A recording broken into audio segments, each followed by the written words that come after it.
Hey there, good morning everyone. Thursday the 28th of March 2024. This morning's devotional is a reading from Ephesians chapter 4, reading verse 32, and it reads, "Be kind and compassionate to one another, forgiving each other, just as in Christ God forgave you." What do you think are the most difficult words to say? The four most difficult words to say in any language are these: I'm sorry, forgive me. Yet what other combination of so few words brings so much healing to mankind? I'm sorry, forgive me. These words make the difference between broken relationships and healing that restores lives. The tendency to play the blame game on the other person goes back as far as creation. Remember the Garden of Eden, Adam and Eve were there, and then Eve took of the forbidden fruit, and then Adam followed her example. Yet when God asked Adam, "Why have you done this?"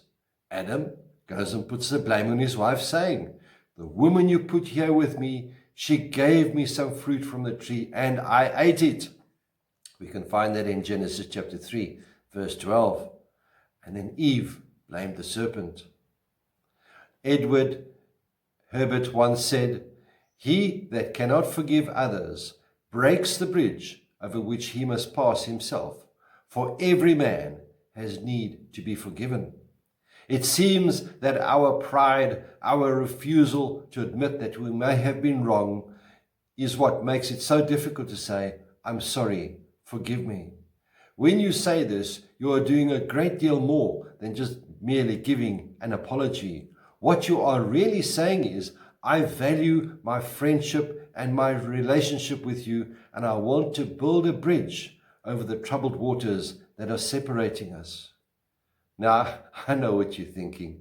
Deep down in your heart, you're saying, I'm not altogether to blame, The other person is just as guilty as I am.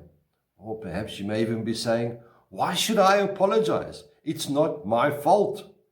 Why should I say, I'm sorry, forgive me? Well, perhaps you are right. But are you genuinely sorry that your relationship is hurt? That someone whose friendship or love meant a great deal to you now avoids you or has been separated from you? Why not tell your friend just how you feel?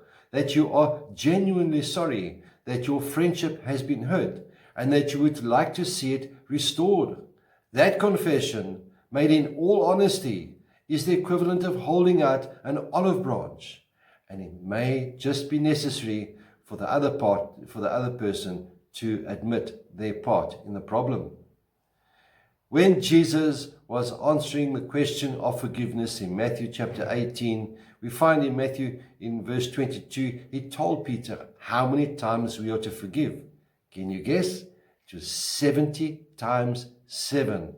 Man, we even struggle with once. Imagine going 70 times 7.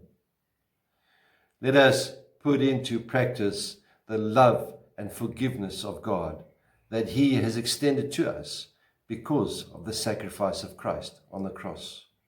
My dear friends, when you think you cannot say these words, I'm sorry, forgive me, remember that Jesus said them on the cross. Father, forgive them, for they do not know what they are doing. And we can find that in Luke 23, verse 34. So let us begin practicing our forgiveness. We struggle to say, I'm sorry, please forgive me.